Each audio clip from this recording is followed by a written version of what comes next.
ब्राह्मण का जीवन बहुत तपोमय होना चाहिए, ब्राह्मण का जीवन तपस्या से युक्त होना चाहिए।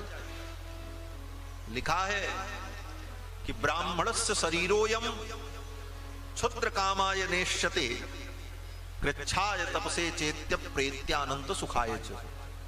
ब्राह्मण का शरीर तपस्या के लिए मिला। ब्राह्मण के कुल में परमात्मा ने पैदा किया है तो इसका मतलब तुम तप करो।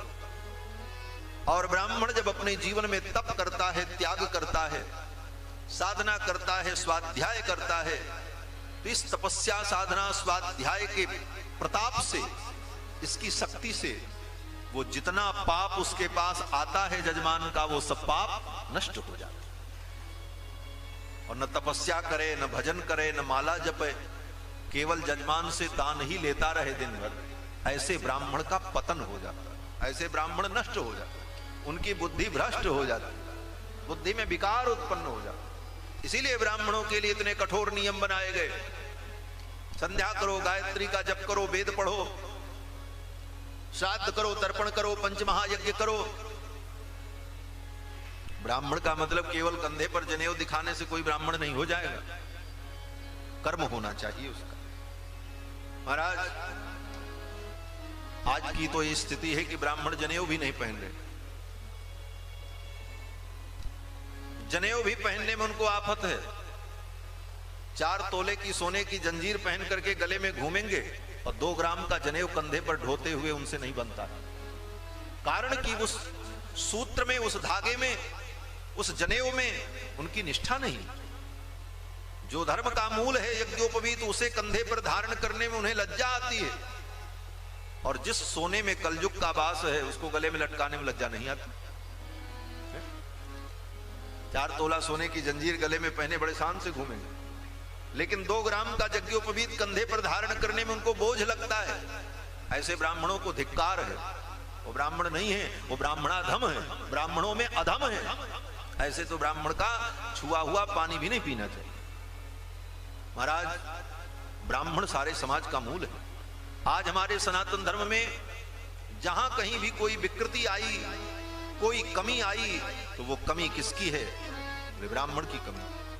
ब्राह्मण अगर अपने वेद शास्त्र के स्वाध्याय में लगा रहता और समाज के कल्याण का चिंतन करता रहता तो समाज कभी भी नहीं बिगड़ता। जब मार्गदर्शक ही बिगड़ जाता है तभी समाज का पतन होता है। हम अपने दायित्व को भूल गए। दुनिया की इस अंधी दौड़ में हम भी भागने लगे कि जो दुनिया कर रही वही हम भी करें। यही दुनिया का सबसे बड़ा लाभ है। और उसका परिणाम बोले ना हम इधर के हुए ना उधर के हुए, दोनों तरफ से चले। धर्म से भी गए, दीन से भी गए, दुनिया से भी गए। न हमारा सम्मान रहा, न हमारे पास वो ज्ञान रहा, न हमारे पास वो संसार ही आ पाया, सबसे वंचित हो गए। महाराज, ब्राह्मण का जीवन तपस्या के लिए मिला है। ब्राह्मणस्य शरीरोयम क्षुद्र कामाय नेष्यते। ब्राह्मण का शरीर क्षुद्र कामों के लिए नहीं मिला है। ये इसलिए मिला है कि कृच्छाय तपसे चेत्य प्रेत्यानंत सुखाय च। इसे पाकर के हम तप करें और अपनी तपस्या साधना और ज्ञान के द्वारा समाज का कल्याण करें, लोगों के अंदर धर्म की प्रतिष्ठापना करें। ये धर्म। लेकिन केवल हम ब्राह्मण बनकर के दान लेते रहें कि हम ब्राह्मण हैं इसलिए हमको दान करो, बोले तब बुद्धि खराब हो जाएगी। महाराज, आपको मैं बताऊं, सुनकर के आश्चर्य होगा। और जो लोग आस्था प्राइम के माध्यम से आस्था प्राइम 1 पर सुन रहे होंगे, उनको भी आश्चर्य होगा कि मेरे गुरुदेव भगवान जिनके चरणों में बैठ करके हमने वेद शास्त्र का थोड़ा बहुत अध्ययन किया, जिनके चरणों में बैठकर कुछ ज्ञान मुझे मिला, उन्होंने तो बहुत दिया लेकिन मेरे अंदर पात्रता नहीं थी कि हम उसे धारण कर पाते। वे हमारे गुरुदेव भगवान, अभी उनकी अवस्था 92 वर्ष की,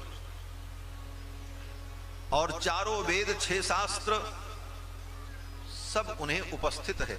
आज भी सब, कहीं भी किसी पुराण वेद रामायण गीता भागवत में कहा क्या बात लिखी है उनसे पूछा जा सकता। और सब उन्हें उपस्थित रहता।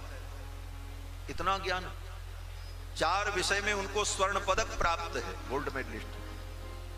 गणित के इतने बड़े पंडित हैं, त्रिकोणमिति, ज्यामिति, निर्मेय, प्रमेय, उनसे कुछ भी पढ़ लिया जाए, ऐसे गणितज्ञ हैं। लेकिन जीवन में वो कभी कहीं किसी के यहां कोई अनुष्ठान, दुर्गा सप्तशती का पाठ और महामृत्युंजय का जप या कोई अनुष्ठान करने वो जीवन में कभी नहीं गए किसी के यहां धन के लिए। जीवन बीत गया, 92 वर्ष की अवस्था, अभी भी है अयोध्या, कभी नहीं गए किसी की। और एक धोती पहनते हैं केवल, आधी नीचे आधी ऊपर दें। जीवन में कभी जूता चप्पल नहीं पहना। शीशा में अपना मुंह नहीं देखा, 92 वर्ष की अवस्था हो गई। दर्पण में अपना मुख नहीं देखा कभी। करीब 20 वर्ष से 25 वर्ष से हम लोग गुरुजी के साथ में हैं, कभी उनको हमने शीशा देखते नहीं देखा, शीशा कभी देखा ही नहीं। और नदी का जल और कुएं का जल छोड़ करके किसी दूसरे जल से उन्होंने आज तक स्नान भी नहीं किया। पीना तो बहुत दूर की बात, नल का जल, हैंडपाइप का जल, बोरिंग का जल, बॉटल का जल कभी नहीं। या तो नदी का जल हो, वो भी प्रवाहित नदी, और या तो कुएं का, शुद्ध कुएं का जल। यही 2 जल वो अपने जीवन में उपयोग किए।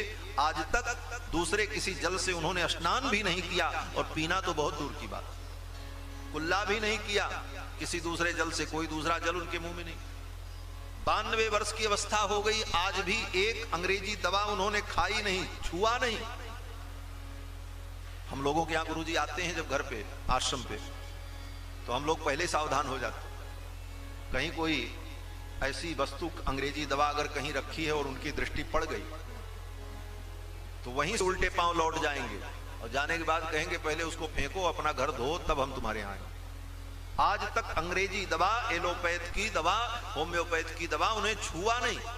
खाना तो बहुत दूर की बात, कभी नहीं। आश्चर्य करोगे कि 92 वर्ष की अवस्था में कभी दवा नहीं खानी पड़ी। दवा खाए, लेकिन अपने से जो बनाया, चूरन, चटनी, आयुर्वेदिक पद्धति से जो दवा वो बना करके, कभी कोई समस्या हो तो अपने खा लेते हैं, लेकिन कोई बाहर की कोई दवा भी उन्होंने आज तक यूज नहीं। और इतना सब कुछ होने के बाद भी कभी कहीं धन के लोभ से, धन के लिए कोई कार्य करने ही नहीं। केवल उनके जीवन का एक उद्देश्य पढ़ना और पढ़ाना।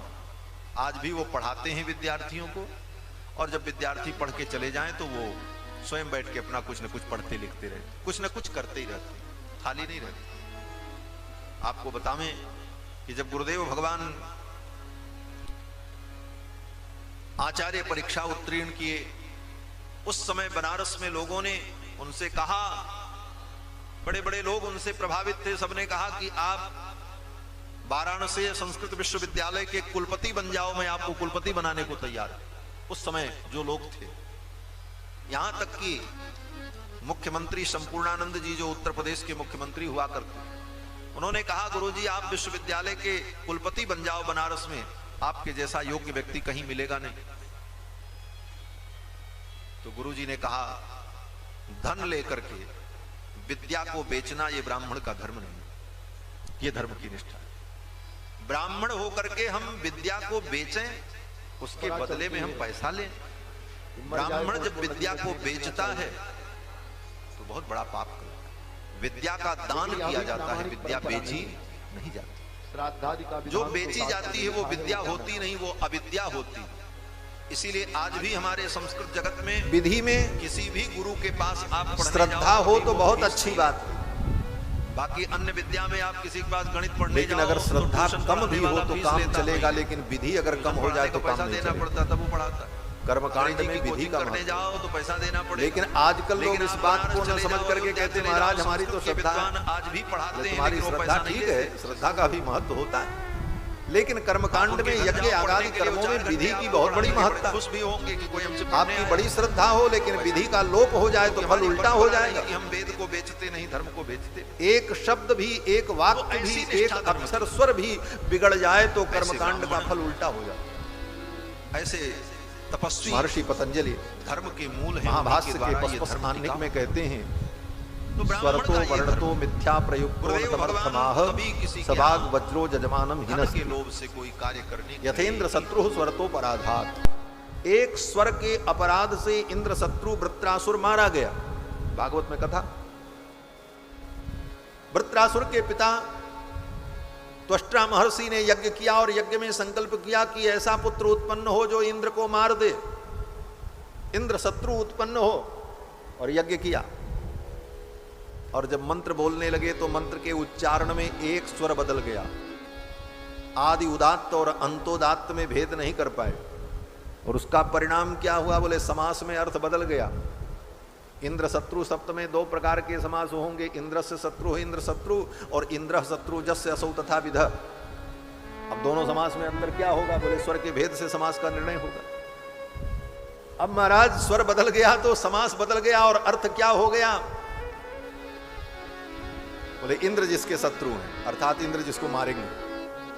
इंद्र को मारने के लिए पुत्र उत्पन्न कर रहे थे, पुत्र तो बड़ा विशाल उत्पन्न हुआ वृत्रासुर, लेकिन वृत्रासुर इंद्र को नहीं मार पाया, इंद्र ने ही वृत्रासुर को मार दिया।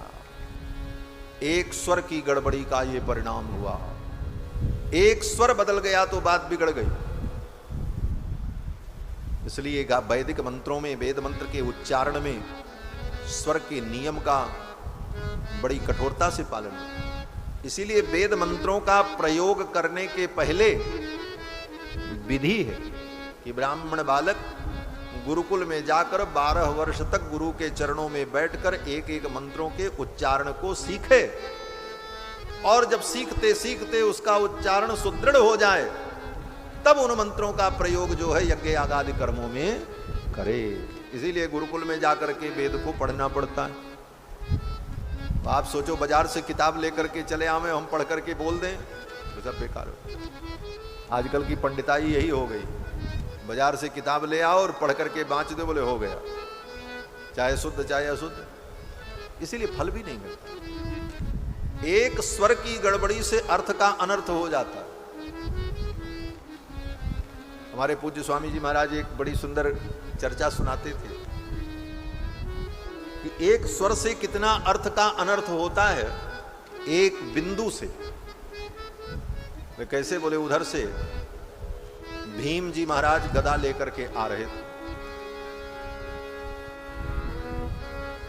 कुंती पुत्र भीम गदा लेकर के आ रहे थे। एक व्यक्ति ने प्रणाम किया, बोले हे कुंती नंदन, मैं आपको प्रणाम करता हूं। भीम ने आशीर्वाद दिया, बोले हम तुम्हारी रक्षा करेंगे, तुम्हें कोई कष्ट तो नहीं? उसने कहा नहीं महाराज। आगे बढ़े। आगे जब भीम जी पहुंचे तो एक व्यक्ति ने फिर प्रणाम किया, लेकिन प्रणाम करते समय उससे थोड़ी भूल हो गई। बोले क्या हुई? बोले वो भी कहना चाहता था हे कुंती नंदन मैं आपको प्रणाम करता हूं, लेकिन कुंती कहते समय कुंती के ऊपर की जो बिंदी थी वो चली गई। क्या हो गया? बोले शब्द सुनते ही भीम को गुस्सा आया, भीम ने एक गदा मारी, कल्याण हो गया उसको। एक बिंदी बदल जाने से अर्थ का अनर्थ हो गया। इसी को दूसरे शब्दों में कहो तो कहते हैं ना कि नुक्ता के हेर फेर से खुदा जुदा हो जाता। नुक्ता माने बिंदी।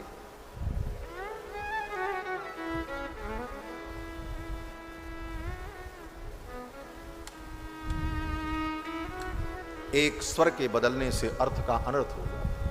इसलिए वैदिक कर्मों में मंत्र की शुद्धि, क्रिया की शुद्धि, वस्तु की शुद्धि और व्यक्ति की शुद्धि, स्थान की शुद्धि, काल की शुद्धि, और तब इन सब के बाद अंत में मन की शुद्धि। मन की शुद्धि सबसे अंतिम स्टेप में आती है। सबसे पहले काल की शुद्धि हो। आप कोई भी कर्म करने चलो तो काल शुद्ध हो। इसीलिए इसके लिए हमारे यहाँ एक अलग शास्त्र ही है जिसका नाम ज्योतिष शास्त्र है। ज्योतिष काल की शुद्धता और अशुद्धता पर विचार करता है, कौन से काल में हम कौन सा कर्म करें, ये कर्म करने के लिए ये काल ठीक है कि नहीं। तो काल की शुद्धता और अशुद्धता का निर्णय करने के लिए एक शास्त्र ज्योतिष, काल की शुद्धि। फिर स्थान की शुद्धि, कहां पर करें, हर कर्म हर जगह नहीं किए जा सकते। आप बाथरूम में बैठकर, वॉशरूम में बैठ करके आप गायत्री नहीं जप सकते, उसके लिए वो स्थान नहीं। यज्ञ कहां करेंगे? बोले जहां कृष्ण सार मृग विचरण करते हो उस भूमि में यज्ञ किया जाता है। सबके लिए विधान है। भूमि चयन, स्थान, काल, स्थान, फिर